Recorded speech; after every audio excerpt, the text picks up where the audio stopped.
Commissioner Vincent, President White, President Brown, honored guests, and fellow Hall of Famers. Thank you. Because of the rain last night, we are doing some things in reverse. I was fortunate enough that I received my Hall of Fame ring last night instead of tonight. We went to a dinner that was hosted by these great Hall of Famers and some of the guys who have left. And I think the greatest thing for me, because I am a baseball traditionalist, I believe in the history of the game and the people who have preceded me, not only in baseball, but in other parts of the country and other sports. And last night for me, I was sitting there and I started looking around the room. It was like being in a time capsule. I was looking back, I looked around the room, and I looked over and I saw Billy Williams. And I remember the sweet swing and the line drives he used to hit over my head in Chicago.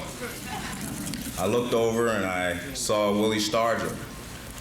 He's also a fellow Oaklander, and he's also the reason I wear number 8, or I wore number 8. I looked over and I saw Ted Williams, and I could just envision him gripping the bat very hard, tight, and then hitting the line drive to the outfield someplace. And I looked over and I saw Charlie Gehringer, one of the greatest second basemen of all times. And I could just see him gazelle-like around second base. And for me, the entire history of baseball was in that room last night. And that's what's important, not just that you honor me today and Jim Palmer, but all these great Hall of Famers for what they've done for the game. And I'm just as proud as I can be to be taking a place with them. You know, I was thinking in the last few days of, what I was going to say today.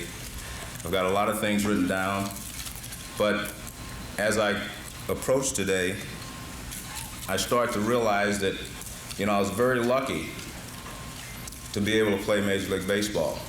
When I grew up in Oakland, a lot of great players came out of Oakland. Frank Robinson, Theda Pinson, Willie Stargell. But they had one thing in common. They were about 6 feet. Real physical specimen. So you see, I was very lucky for a guy to be 5'5", weigh 140 pounds, and for the scouts, Bill White, to see that maybe I had the potential to be a Major League player. So that made me very lucky because a lot of little guys didn't get the opportunity to play and show what they could do.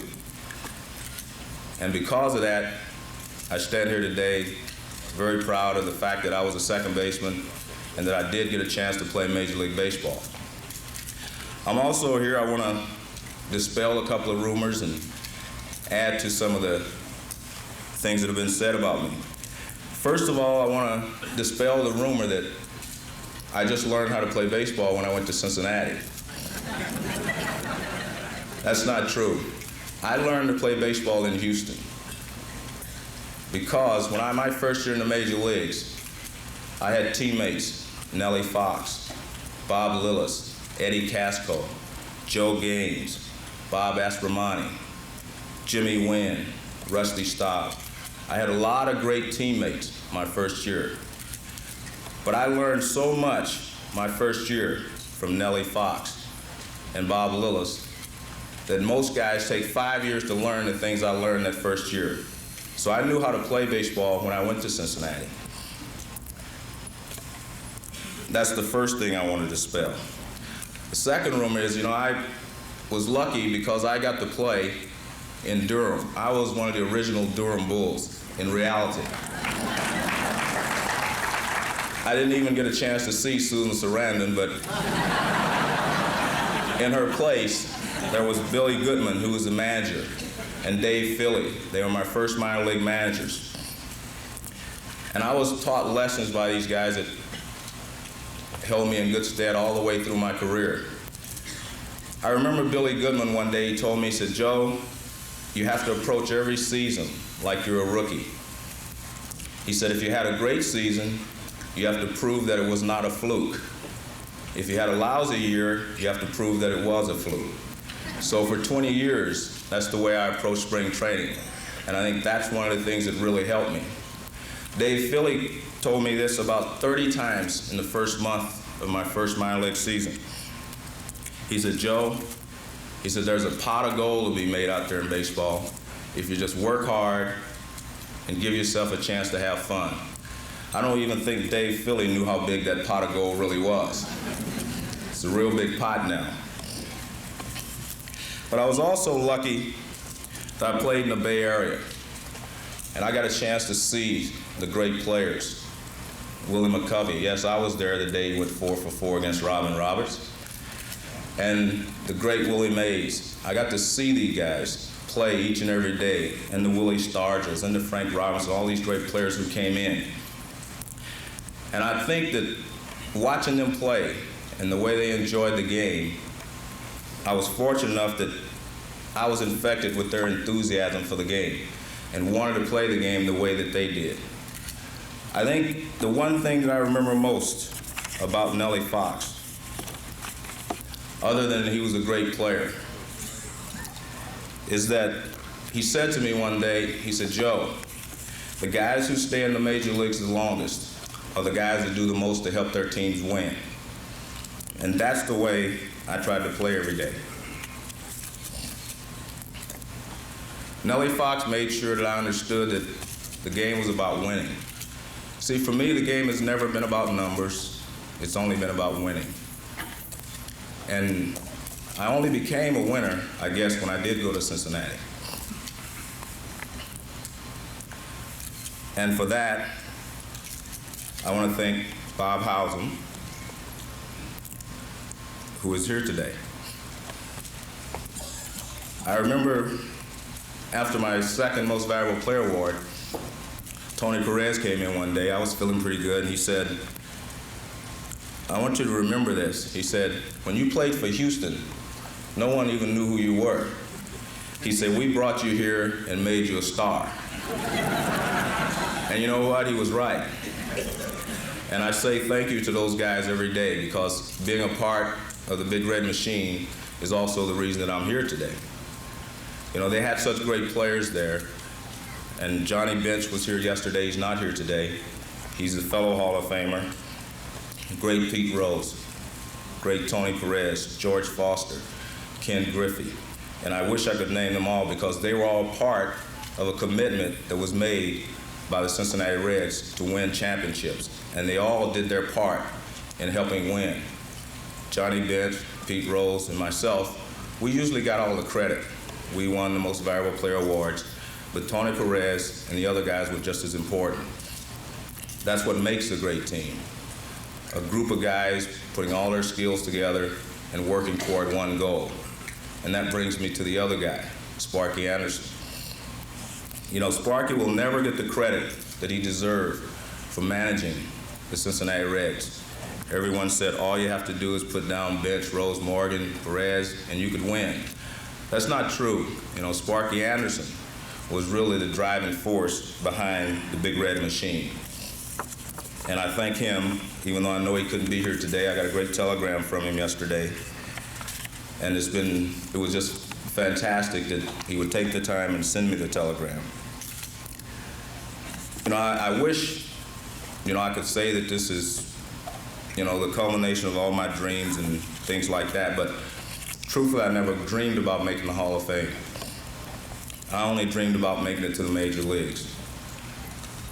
And when I made it to the major leagues, that was great. You know, the Hall of Fame is really just icing on what has been a very big and filling cake for me. In fact, just making it to the major league was so important. I remember my first at-bat like it was yesterday. My first at-bat was the bottom of the 9th inning against the Philadelphia Phillies. And the Phillies were fighting for the National League pennant. There was a winning run, was on second base, and I got a base hit. And the winning run scored. And Gene Mark, who was the manager of the Phillies, was so mad that when he went in the clubhouse, he yelled at his players and told them, you guys got beat by a guy that looks like a little leaguer. Well, he was right. But because of the Nellie Foxes and the Eddie Cascos and the guys who did a lot to help me to become a big leaguer, now I'm a part of the biggest league of all. and that's what's important to me. But as I mentioned, I continue to say that Nellie Fox has played a big part in my life, and he has. And I guess when I think about it, I only say the only thing that could make me happier today would be if Nellie Fox was here and Jackie Robinson were here.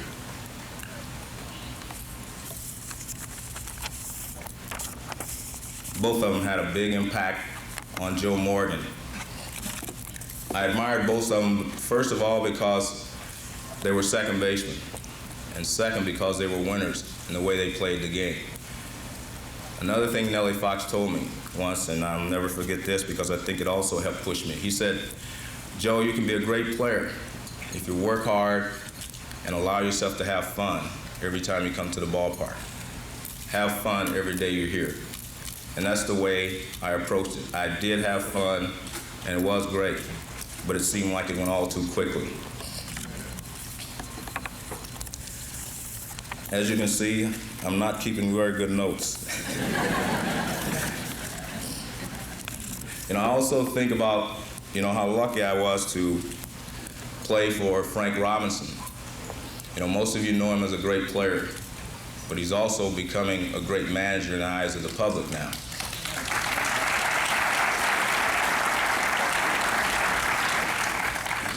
It isn't easy being the first of anything, and Jackie Robinson could tell you about that probably better than anyone. But because of people like Jackie Robinson, the great Happy Chandler, and Frank Robinson, all the barriers that were in baseball before are coming down, and we're all going forward. I never thought I'd have the opportunity to play for a black manager, but I did. I never thought I would see a black elected president of the National League, but I did. And that makes me very proud, because baseball has always been a leader in this area. And with Fay Vinson and the late Bart Giamatti, I know that these things will continue to grow, and I know that in the future, all the barriers will be broken down for not just blacks, but all the minorities, women included.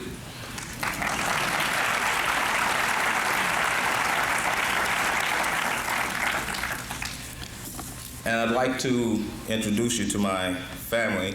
Some of them have to leave. My father, Leonard Morgan.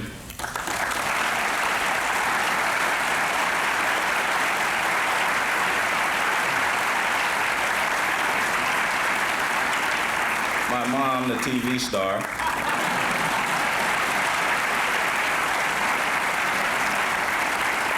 My lovely daughter, Lisa.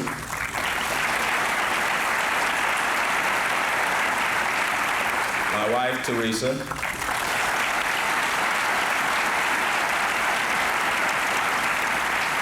My sisters, Linda and Patty.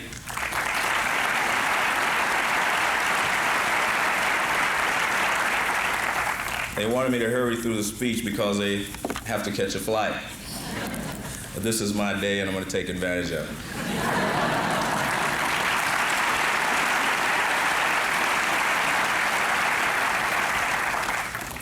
Normally, when you're inducted into the Hall of Fame, it's kind of the end of one's baseball career. But I've been very lucky again, because being a broadcaster, working for ESPN and Sports Channel, I'm able to stay close to the game. And that's what's most important to me. Being close to baseball is something that I always want to be a part of. I hope that I will always be close to the game and close to these great players.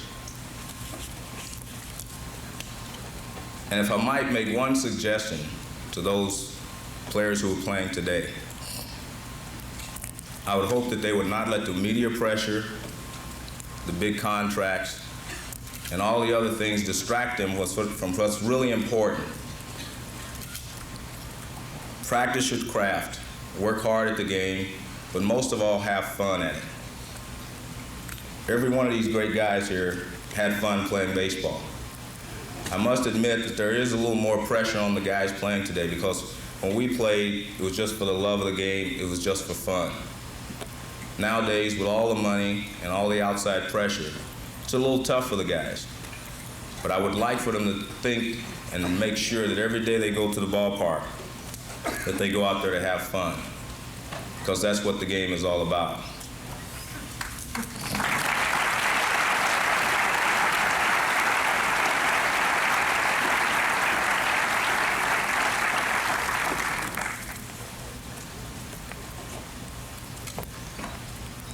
You know, I'm going to take my place with all these great players, and now that my induction is complete, I feel like I belong here. But no matter how long I'm in the Hall of Fame, I think I'm always going to have problems trying to say Mays, Musial, and Morgan in the same breath. But I thank everyone for coming, especially all my friends who came from all over the world to be here with me yesterday and today. But most of all, I want to say to the people who are outside, thank you for coming. And it's been a great day for me, and I know it'll be a great day for Jim Palmer. This is what baseball is all about. We're very lucky.